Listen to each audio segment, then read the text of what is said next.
살면서 처음으로 돈이 무서웠습니다. 예전에는 통장 잔액을 확인하는 일이 그냥 습관이었어요. 이번 달 월급이 들어왔는지, 카드값이 얼마나 나갔는지 정도만 확인하면 되는 일이었죠. 그런데 어느 순간부터는 은행 앱을 누르는 것조차 망설여졌습니다. 오늘은 또 얼마가 빠져나갔을까? 휴대폰 화면을 누르는 손끝이 괜히 굳어졌어요. 잔액을 확인하는 순간 가슴이 철렁 내려앉았습니다. 매달 대출 이자로만 빠져나가는 돈이 520만 원. 집을 살 때 받은 대출이자만 120만 원이었습니다.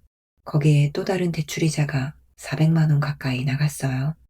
돈이 들어오는 날보다 돈이 빠져나가는 날이 더 선명하게 기억됐습니다. 한 달을 열심히 살아도 제자리 걸음인 기분이었어요. 아니, 어쩌면 조금씩 뒤로 밀려나는 사실을 애써 외면하고 있는 것 같습니다. 그날도 평소처럼 새벽 5시 반에 눈을 떴어요. 알람이 울리기도 전에 눈이 떠졌습니다.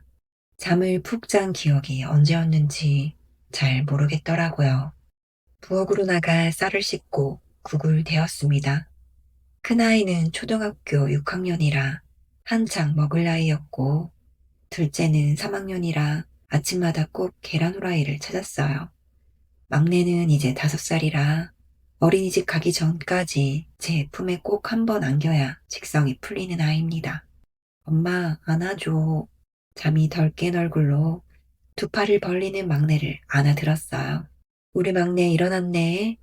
아이 머리에서 나는 따뜻한 샴푸 향을 맡는데 이상하게 코끝이 시큰했습니다.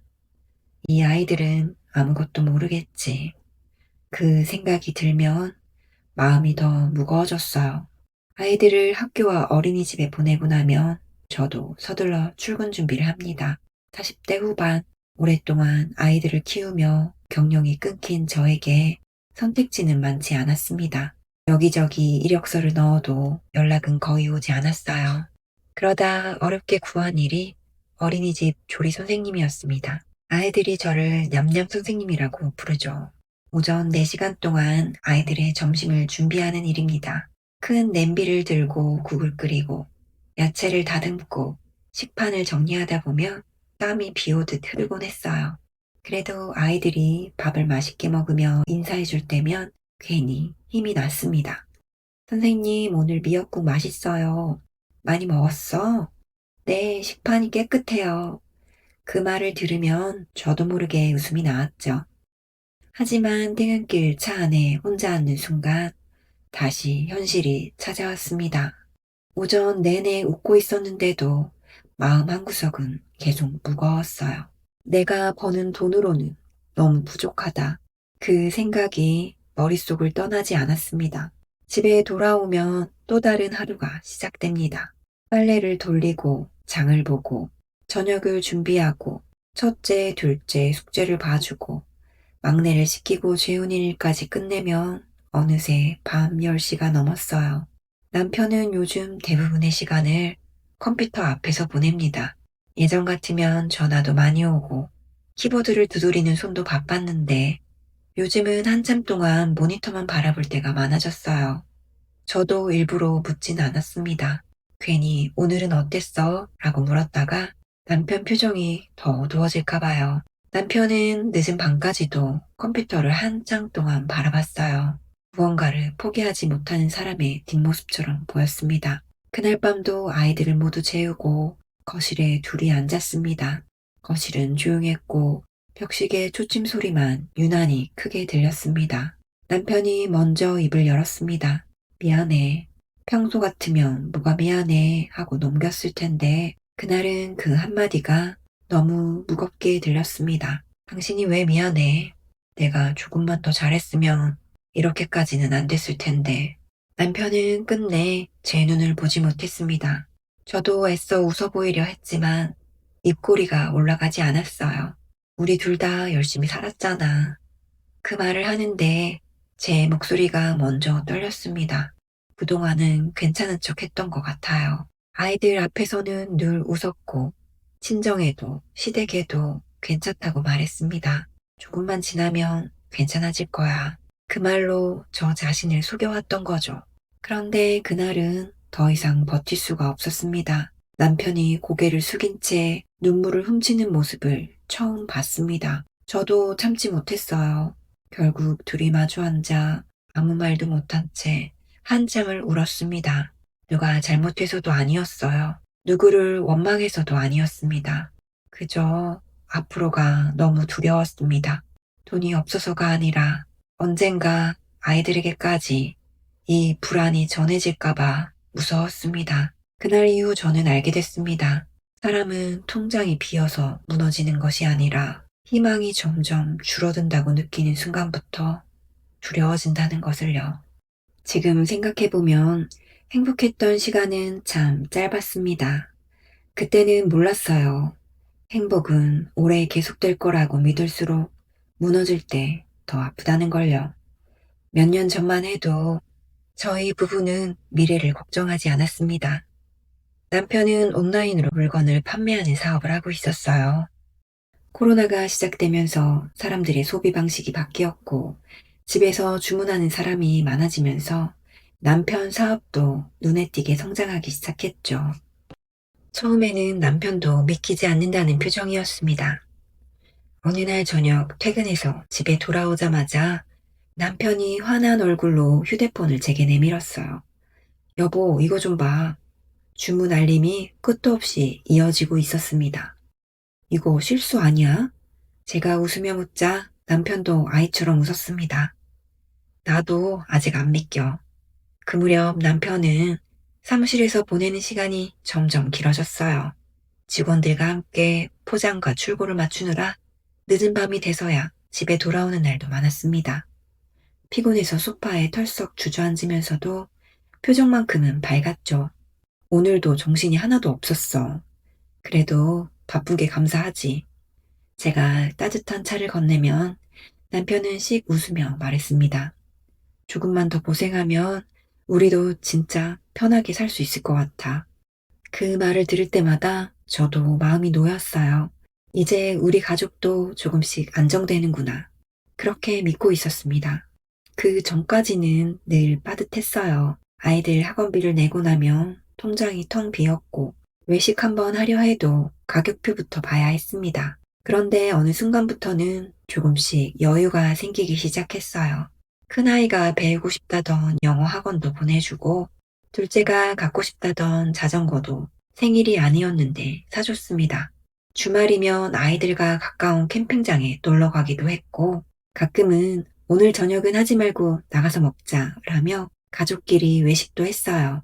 아이들이 웃으며 피자를 먹는 모습을 보면 괜히 마음이 뿌듯했습니다. 이렇게 평범한 행복이 계속되면 얼마나 좋을까. 그게 그 당시 제 솔직한 바람이었어요. 그러던 어느 날 남편이 저에게 조심스럽게 이야기를 꺼냈습니다. 시간 되면 같이 한 군데만 가볼래? 주말 오후였습니다. 남편을 따라 도착한 곳은 지방 신도시에 있는 상가 분양 홍보관이었어요. 커다란 모형도 위에는 새로 들어설 아파트 단지가 빼곡하게 놓여 있었고 상담 직원은 자신감 넘치는 목소리로 설명했습니다. 여기 보이시죠? 앞으로 이 근처에만 수천 세대가 입주합니다. 초등학교도 들어오고 대형 마트도 예정되어 있습니다. 특히 1층 상가는 정말 귀한 자리예요. 남편은 말없이 설명을 듣고 있었고 저는 그저 고개만 끄덕였습니다. 사실 그때는 저희 부부 모두 부동산에 대해 잘은 몰랐어요. 하지만 설명을 듣고 있으면 왠지 놓치면 안 될 기회처럼 느껴졌습니다. 상담 직원은 예상 월세 수익표까지 보여주며 말을 이어갔습니다. 완공만 되면 공실 걱정 거의 안 하셔도 됩니다. 이 정도 입지면 노후 준비까지 같이 되는 상품이라고 보시면 됩니다. 그 말을 듣는데 저도 모르게 남편 얼굴을 바라봤어요. 남편 눈빛이 흔들리는 게 보였습니다. 집으로 돌아오는 길에도 그 이야기뿐이었습니다. 여보, 당신 생각은 어때? 남편이 운전하면서 물었습니다. 저는 한참 창밖만 바라봤어요. 솔직히 무섭긴 해. 나도 무서워. 잠시 침묵이 흘렀습니다. 그러다 남편이 다시 입을 열었어요. 근데 이런 기회가 또 올까? 그 한마디가 계속 마음에 남았습니다. 며칠 동안 우리는 계산기를 두드렸어요. 현재 수입, 앞으로 예상되는 매출, 대출이자, 상가가 완공된 뒤 받을 것으로 예상되는 월세, 종이에 숫자를 적었다가 지우기를 반복했습니다. 쉽게 결정한 일이 아니었습니다. 잠도 줄여가며 고민했고, 혹시 잘못되는 건 아닐까 걱정도 많이 했어요. 하지만 결국 결론은 하나였습니다. 지금 조금 용기를 내면 아이들에게 더 안정적인 미래를 만들어줄 수 있지 않을까? 그 마음이었습니다. 돈을 더 벌어서 외제차를 사고 싶은 것도 아니었고, 남들에게 잘 사는 척 하고 싶은 것도 아니었습니다. 아이들이 대학 갈 때 돈 걱정 안 하고, 우리 부부도 나이 들어 조금은 편하게 살고 싶었어요. 그래서 우리는 큰 결심을 했습니다. 20억 가까운 금액의 상가, 상당 부분을 대출로 마련했고 매달 나가는 이자만 400만 원에 가까웠습니다. 저희에겐 정말 큰 돈이었지만 그때 남편 사업도 잘 되고 있었고 대형 아파트 단지가 들어오는 자리라 수익률이 당연히 좋을 거라 생각했기에 용기 내어 결정을 강행했습니다. 계약서 도장을 찍던 날 남편은 제 손을 꼭 잡으며 말했어요. 당신 후회 안 하게 할게. 저도 웃으며 대답했습니다. 우리 지금까지 잘해왔잖아. 이번에도 잘 될 거야. 그날 우리는 미래를 샀다고 믿었습니다. 하지만 지금 돌이켜보면 우리가 샀던 건 밝은 미래가 아니라 앞으로 지금처럼 잘 될 거라는 간절한 믿음이었던 것 같습니다. 완공된 그 상가는 몇 년째 공실이고 인근 지어지기로 한 대형 아파트는 생각지도 못한 미분양으로 곤혹을 치르고 있습니다. 상가 투자를 위해 무리하게 받은 대출이자는 저희의 어깨를 더 짓누르고 있습니다. 엄마, 내 양말 어디 있어? 엄마, 물 좀 줘. 아침이 시작되면 집안은 금세 전쟁터가 됩니다. 알람은 6시에 맞춰놓지만 요즘은 울리기 전에 먼저 눈이 떠져요. 몸은 아직 자고 싶다고 말하는데 머릿속은 이미 오늘 해야 할 일들을 하나씩 떠올리고 있죠. 쌀을 씻어 밥을 안 치고 국을 데우는 사이 어제 미처 정리 못한 식기세척기의 그릇들을 정리합니다. 큰아이 알림장을 확인하고 둘째가 좋아하는 달걀 후라이를 굽고 막내 어린이집 가방을 챙기다 보면 어느새 온 집안이 분주해져요. 엄마, 내 리코더 어디 있어? 엄마, 물병 안 담았어. 엄마, 나 오늘 어린이집 안 가면 안 돼? 아이 셋의 목소리가 한꺼번에 들리면 저도 모르게 뛰어다니게 됩니다. 잠깐만, 금방. 엄마 지금 갈게. 아침마다 가장 많이 하는 말이었습니다. 아이들을 학교와 어린이집에 보내고 나면 저도 서둘러 출근을 합니다. 어린이집 부엌에 들어가자마자 앞치마를 둘러매고 분주하게 움직입니다. 밥을 안 치고 국을 끓이고 간단한 나물을 무칩니다. 분주하게 음식을 완성하고 아이들 식판을 준비합니다. 아이들이 저를 보면 환하게 손을 흔들어요. 냠냠 선생님, 오늘은 뭐 나와요? 먹어보면 알지. 웃으며 대답하면 아이들이 까르르 웃습니다. 그 짧은 웃음소리가 참 고마웠어요. 잠깐이나마 제 걱정을 잊게 해주니까요.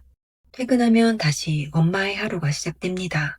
마트에 들러 장을 보고 빨래를 개고 저녁을 준비하고 숙제를 봐주고 막내를 씻기면 어느새 저녁 시간이 다가옵니다. 그날도 평소처럼 저녁을 먹고 있었습니다. 둘째가 밥을 먹다가 조심스럽게 입을 열었어요. 엄마, 응? 우리 반 민준이 있잖아. 민준이가 검도학원 다니는데 잠시 머뭇거리던 아이가 제 눈치를 살펴봤습니다. 나도 한번 다녀보고 싶어. 순간 젓가락을 들고 있던 손이 멈췄습니다. 검도학원? 한 달 학원비가 얼마나 될까? 보복은 따로 사야 하나? 머릿속에서는 저도 모르게 계산부터 하고 있었습니다. 잠깐 말이 없었더니 둘째가 얼른 말을 덧붙였습니다. 아니야, 그냥 해보고 싶다고만 한 거야. 안 다녀도 괜찮아. 그 말을 듣는 순간 가슴이 철렁 내려앉았습니다. 아이는 제 표정을 보고 있었던 거예요. 예전 같으면 엄마, 나도 배우고 싶어 하고 신나게 말했을 아이가 이제는 부모 눈치부터 보고 있었습니다. 저는 애써 웃으며 말했어요. 엄마가 한번 알아볼게. 둘째도 웃으며 고개를 끄덕였지만 그 웃음이 편해 보이지는 않았습니다. 아이가 방으로 들어간 뒤에도 저는 한동안 식탁에 앉아 있었습니다. 알아본다는 말이 당장 해줄 수 없다는 뜻이라는 걸 저도 알고 있었으니까요. 밤 11시가 조금 넘어 남편이 집에 들어왔습니다. 머리는 푸석하고 눈빛은 지쳐 있었습니다. 셔츠는 하루 종일 소매를 올렸다 내렸는지 소매 부분이 심하게 구겨져 있었습니다. 왔어? 어. 남편은 힘없이 웃으며 식탁에 앉았습니다. 저는 따뜻한 차를 데워 앞에 놓아줬어요. 차를 한 모금 마시던 남편에게 조심스럽게 이야기를 꺼냈습니다. 오늘 둘째가 검도학원 다니고 싶다고 하더라. 남편이 잠시 멈췄습니다. 그래? 친한 친구가 다닌대. 잠시 아무 말도 없던 남편이 작은 한숨을 내쉬었습니다. 보내주고 싶네. 그 짧은 한마디가 참 마음 아팠습니다. 남편도 아이가 얼마나 배우고 싶었을지 알았던 거죠. 간단히 샤워를 마친 남편은 곧바로 가방에서 노트북을 꺼냈습니다. 오늘은 그냥 좀 쉬어. 제가 말했지만 남편은 고개를 저었습니다. 거래처에 메일 몇 개만 보내고 자려고. 노트북 화면에는 거래처 메일과 매출 자료가 가득 떠 있었습니다. 낮에는 판매처를 찾아다니고 사무실에서는 새로운 방법을 찾기 위해 사람을 만나고 집에 돌아와서도 늦은 밤까지 컴퓨터 앞을 떠나지 못하는 날이 계속됐습니다. 가끔 제가 말했습니다. 너무 무리하지 마. 그러면 남편은 늘 같은 대답을 했어요. 지금은 쉬는 게 더 불안해. 그 말을 들을 때마다 마음이 먹먹했습니다. 저는 집에서 뛰어다니며 가족을 지켰고 남편은 아무도 없는 늦은 사무실에서 가족을 지키려고 애쓰고 있었습니다. 방법은 달랐지만 마음만큼은 같았습니다. 그날 밤 잠든 둘째 얼굴을 가만히 바라봤습니다. 낮에 했던 말이 계속 떠올랐어요. 안 다녀도 괜찮아. 그 말이 왜 그렇게 가슴 아프던지요. 아이들은 부모가 생각하는 것보다 훨씬 빨리 눈치를 봅니다. 부모의 표정을 읽고 집안 분위기를 느끼고 하고 싶은 말까지 삼키기도 하죠. 그 사실을 깨닫는 순간 돈이 부족한 것보다 더 두려운 마음이 들었습니다. 아이들만큼은 우리 형편 때문에 꿈을 접게 만들지 말자. 그 다짐 하나를 품고 저는 또 내일 아침을 준비했습니다. 그날도 평소와 다르지 않은 하루였습니다. 아이들을 재우고 밀린 설거지를 끝내고 거실 불을 하나둘 끄고 나니 밤 11시가 넘었어요.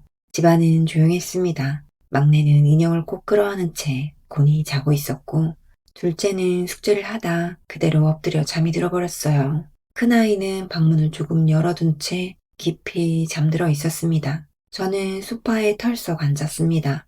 다리에서는 묵직한 통증이 올라왔고 몸은 금방이라도 쓰러질 것처럼 피곤했어요. 그때 남편이 제 옆으로 조용히 앉았습니다. 평소 같으면 TV 리모컨이라도 들었을 텐데 그날은 한참 동안 아무 말이 없었습니다. 저도 먼저 말을 걸지 않았어요. 왠지 무슨 이야기를 하려는지 알 것 같았거든요. 긴 침묵 끝에 남편이 입을 열었습니다. 여보, 어? 우리 남편은 말을 끝내지 못하고 한숨부터 내쉬었습니다. 그리고 한참 뒤 아주 작은 목소리로 말했어요. 집 파는 건 어떨까? 순간 시간이 멈춘 것 같았습니다. 남편 얼굴을 바라봤습니다. 하지만 남편은 제 눈을 보지 못했습니다. 괜히 식탁만 바라보며 손가락을 만지작거리고 있었어요. 저는 아무 말도 하지 못했습니다. 결혼하고 처음 몇 년은 전셋집만 몇 번을 옮겨 다녔습니다. 계약 기간 끝날 때마다 혹시 전세금을 올려달라고 하면 어쩌나, 아이들 어린이집을 또 옮겨야 하나, 늘 그런 걱정을 하며 살았어요. 큰아이가 5살이던 어느 겨울이 아직도 기억납니다. 이삿짐 박스 위에 앉아서는 울먹이며 말했어요. 엄마, 우리 또 이사가? 그 말이 얼마나 마음 아팠는지 모릅니다. 그때 남편이 제 손을 꼭 잡으며 말했어요. 조금만 더 고생하자. 다음에는 진짜 우리 집으로 가자. 그 약속을 지키기 위해 남편은 정말 누구보다 열심히 일했습니다.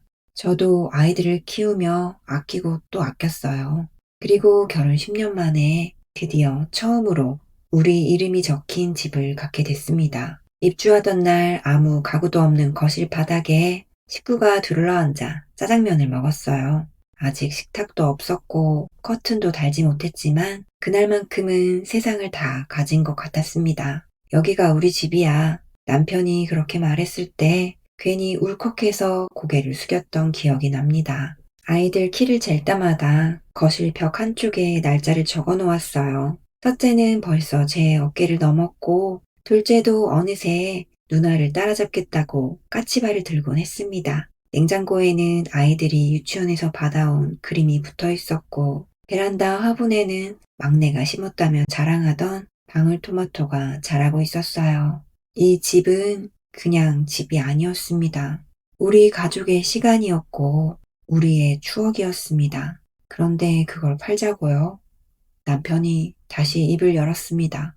나도 정말 끝까지 버텨보려 했어. 조금만 지나면 괜찮아질 줄 알았는데 목소리가 점점 작아졌습니다. 이대로는 안 될 것 같아. 그래야 조금이라도 숨통이 트일 것 같아. 남편은 끝내 고개를 들지 못했습니다. 그 모습을 보는데 오히려 제가 더 마음이 무너졌어요. 이 사람은 얼마나 많은 밤을 혼자 고민했을까? 얼마나 망설이다 이 말을 꺼냈을까? 저는 쉽게 대답할 수 없었습니다. 조금만 더 버텨보면 안 될까? 겨우 한마디를 꺼냈습니다. 남편은 씁쓸하게 웃더니 천천히 고개를 저었습니다. 나도 그 생각 수백 번 했어. 근데 이제는 가족부터 지켜야 할 것 같아. 그 말에 더는 아무 말도 할 수 없었습니다. 잠시 후 저는 조용히 일어나 거실을 한 바퀴 걸었습니다. 아이들 사진이 걸린 벽, 낙서가 남아있는 방문, 매일 저녁 가족이 둘러앉던 식탁, 평범해서 소중한 풍경들이 눈에 하나씩 들어왔습니다. 그날 처음으로 알았습니다. 사람은 집을 잃는 것이 두려운 게 아니라 그 집에 담긴 시간을 떠나보내는 것이 더 두렵다는 것을요. 그날 밤 저는 쉽게 잠들 수 없었습니다. 천장을 바라보며 수없이 되뇌었습니다. 정말 이 집을 떠나야 하는 걸까? 수없이 고민한 끝에 저희는 결국 부동산에 전화를 걸었습니다. 휴대폰 번호를 눌러놓고도 한참 동안 통화 버튼을 누르지 못했어요. 정말 이렇게까지 해야 하나? 조금만 더 버티면 달라질 수도 있지 않을까? 수없이 마음이 흔들렸습니다. 하지만 결국 용기를 냈습니다. 안녕하세요. 목소리가 이상하게 떨렸어요. 집을 좀 내놓으려고요. 그 말을 내뱉는 순간 입안이 바짝 말랐습니다. 상담을 마치고 전화를 끊었는데도 한동안 휴대폰을 내려놓지 못했어요. 마치 그 전화 한 통으로 우리 가족의 시간이 조금씩 끝나기 시작한 것 같았습니다. 남편은 제 옆에 앉아 아무 말도 하지 않았습니다. 고개를 숙인 채 두 손만 가만히 모으고 있었어요. 저도 아무 말도 할 수 없었습니다. 누가 먼저 잘못한 것도 아닌데 둘 다 죄인이 된 기분이었거든요. 그때 아무것도 모르는 막내가 뛰어왔습니다. 엄마, 이번 주에는 피자 먹어요. 순간 저와 남편은 동시에 아이를 바라봤습니다. 남편은 애써 웃으며 말했어요. 그래, 아빠가 피자 사줄게. 막내는 신이 나서 형과 누나에게 달려갔습니다. 아이들 웃음소리가 거실 가득 채웠어요. 그 웃음소리를 듣는데 가슴이 더 먹먹했습니다. 아이들은 여전히 행복한데 부모인 저희만 세상이 무너지는 기분이었으니까요. 며칠 뒤부터 부동산에서 연락이 오기 시작했습니다. 오늘 저녁에 집 한번 보여드려도 괜찮을까요? 그 한마디가 왜 그렇게 낯설던지요. 집을 보여준다는 게 이제는 남의 집이 될 수도 있다는 뜻처럼 들렸습니다. 집을 보러 오는 날이면 저는 평소보다 더 열심히 청소를 했습니다. 아이들 장난감을 정리하고 식탁을 닦고 욕실 거울까지 반짝이도록 닦았어요. 이상하죠? 떠나야 할지도 모르는 집인데 마지막까지 가장 예쁜 모습으로 보여주고 싶었습니다. 초인종이 울렸습니다. 낯선 사람들이 거실을 둘러보고 아이들 방을 열어보고 베란다 전망을 바라보며 이야기를 나눴습니다. 채광이 좋네요. 아이들 키우기 괜찮겠어요. 그 말을 듣는 순간 저는 괜히 고개를 돌렸습니다. 맞아요. 정말 좋은 집이었습니다. 우리 아이들이 웃고 울고 자라온 집이었으니까요. 사람들이 돌아간 뒤 둘째가 제게 물었습니다. 엄마, 아까 그 사람들은 왜 우리 집 구경했어? 순간 심장이 철렁 내려앉았습니다. 저는 아무렇지 않은 척 웃으며 말했어요. 그냥 우리 집이 예쁜 집 보러 오신 거래. 아이는 금방, 아, 그렇구나 하고 방으로 들어갔지만 저는 한동안 그 자리에 서 있었습니다.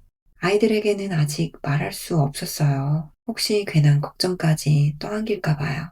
그날 밤 모두 잠든 뒤 저는 휴대폰을 들고 집안을 천천히 걸었습니다. 거실 창문 너머로 보이는 익숙한 야경, 첫째가 초등학교 입학하던 날 찍었던 가족 사진, 냉장고 문에 붙어있는 막내의 삐뚤빼뚤한 그림, 거실벽 한쪽에는 아이들 키를 재며 적어놓은 연필 자국도 그대로 남아 있었습니다. 날짜를 손끝으로 천천히 따라 만져봤습니다. 그 작은 선 하나에도 우리 가족의 시간이 담겨 있더군요. 저는 사진을 한 장, 또 한 장 찍었습니다. 혹시 정말 이 집을 떠나게 된다면 적어도 이 기억만큼은 잃고 싶지 않았습니다. 사진을 다 찍고 거실에 앉아 창밖을 바라봤습니다. 늦은 시간이었지만 아파트 단지를 산책하고 있는 노부부가 보였습니다. 상가 앞에는 웃으며 이야기를 나누는 사람들이 지나갔어요. 문득 이런 생각이 들었습니다.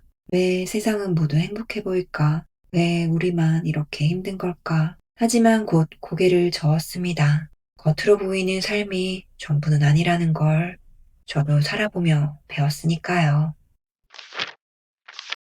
결국 저희는 집을 팔았습니다. 이삿날 아침 텅 빈 거실에 마지막으로 서 있는데 이상하게 발걸음이 떨어지지 않았어요. 아이들 키를 재며 날짜를 적어 놓았던 벽, 창밖으로 늘 보이던 놀이터, 저녁마다 가족이 둘러앉아 밥을 먹던 식탁 자리까지 평범했던 풍경들이 그날은 하나하나 눈에 들어왔습니다. 막내는 아무것도 모른 채 새 집에 간다며 신이 나 있었고, 둘째는 친구들과 조금 멀어진다며 아쉬워했고, 큰아이는 말없이 자기 방을 한 번 더 둘러본 뒤 가방을 매더군요. 저는 끝내 현관문을 닫기 직전까지 집안을 돌아봤습니다. 고마웠다. 속으로 그렇게 인사한 뒤에야 문을 닫을 수 있었습니다. 새로운 집은 예전 아파트에서 한 블록 정도 떨어진 오래된 빌라였습니다. 이사 거리는 멀지 않았지만 마음은 아주 먼 곳으로 온 기분이었어요. 처음 빌라 현관문을 열던 순간이 아직도 기억납니다. 거실은 전보다 훨씬 좁았고 창문도 작았습니다. 주방은 둘이 지나가기도 비좁았고 아이들 방도 예전처럼 넉넉하지 않았어요. 짐을 정리하다 문득 창밖을 바라봤는데 예전 집에서 보이던 넓은 하늘 대신 맞은편 건물이 먼저 눈에 들어왔습니다. 괜찮다고 마음을 다잡아도 자꾸만 예전 집과 비교하게 되더라고요. 거실은 우리 집이 참 넓었는데, 베란다도 훨씬 밝았는데, 아이들이 놀던 공간도 넉넉했는데, 이런 생각이 하루에도 몇 번씩 머리를 스쳤습니다. 아이들 앞에서는 괜찮은 척 했지만, 혼자 주방에 설거지를 하다가 눈물이 날 때도 있었어요. 그럴 때마다 스스로를 다독였습니다. 집이 작아진 거지, 가족이 작아진 건 아니잖아. 아파트를 팔면서 급한 대출은 어느 정도 정리할 수 있었습니다. 숨이 턱 막히던 이자 부담도 조금은 줄었어요. 하지만 아직 끝난 건 아니었습니다. 가장 큰 걱정이던 상가는 여전히 그대로였습니다. 부동산에서는 가끔 연락이 왔지만 손님은 다녀갔는데 아직 결정이 안 됐습니다. 요즘 상가 시장이 너무 어렵네요. 비슷한 말만 반복됐습니다. 처음에는 제값을 받고 팔고 싶었습니다. 조금만 더 기다리면 괜찮지 않을까? 그런 기대도 했어요. 하지만 기다릴수록 손해는 더 커졌습니다. 남편과 여러 날을 고민한 끝에 결국 결정을 내렸습니다. 조금 손해를 보더라도 정리하자. 남편이 힘없이 말했습니다. 저도 조용히 고개를 끄덕였어요. 마음은 아팠지만 지금 우리에게 가장 필요한 건 미련이 아니라 다시 시작할 기회였으니까요. 어느 날 저녁, 새 집 거실에서 아이들과 함께 저녁을 먹고 있었습니다. 막내가 웃으며 말했어요. 엄마, 우리 새로운 집도 좋다. 저는 웃으며 물었습니다. 왜? 여기도 엄마, 아빠랑 형아, 누나 다 있잖아. 순간 아무 말도 할 수 없었습니다. 아이에게는 집의 크기가 중요한 게 아니었던 거예요. 가족이 함께 있다는 사실만으로도 충분했던 겁니다. 그날 밤 남편과 나란히 앉아 따뜻한 차를 마셨습니다. 예전 같으면 창밖으로 넓은 야경이 보였겠지만 지금은 조용한 빌라 골목이 보였습니다. 한참을 말없이 앉아 있다가 남편이 먼저 입을 열었습니다. 당신, 어, 미안하다. 저는 웃으며 남편 손을 잡았습니다. 이제 그런 말은 그만하자. 우리 아직 끝난 거 아니잖아. 남편도 조금 편안한 표정을 지었습니다. 그래, 다시 시작하면 되지. 그 한마디가 참 오래 마음에 남았습니다. 생각해보면 저희는 집을 잃은 것이 아니라 다시 시작할 용기를 얻기 위해 잠시 돌아온 것인지도 모르겠습니다. 물론 아직도 걱정은 많습니다. 상가는 언제 팔릴지 모르고 잘 되던 남편 사업도 아직 주춤한 중이니까요. 앞으로도 쉽지 않은 날들이 계속 될 겁니다. 하지만 이제는 예전처럼 두렵기만 하지는 않습니다. 가장 힘들었던 시간을 가족과 함께 견뎌내고 있으니까요. 내일도 저는 새벽에 일어나 아이들 아침밥을 차릴 겁니다. 남편은 다시 사무실로 향하겠죠. 그리고 우리는 또 하루를 살아낼 겁니다. 언젠가 더 넓은 집으로 이사하는 날이 올 수도 있고, 오지 않을 수도 있습니다. 하지만 한 가지는 분명합니다. 행복은 꼭 큰 아파트에서만 시작되는 것이 아니라는 것을 이번 일을 겪으며 알게 되었습니다. 오늘도 우리를 믿고 웃어주는 새 아이가 있고, 힘들어도 서로의 손을 놓지 않는 부부가 있습니다. 그것만으로도 다시 일어설 이유는 충분했습니다. 그래서 저희는 오늘도 살아보기로 했습니다. 포기하지 않고 조금 느리더라도 다시 처음부터 천천히 우리 가족의 두 번째 시작을 믿어보기로 했습니다. 저희의 사연을 들어주셔서 감사합니다.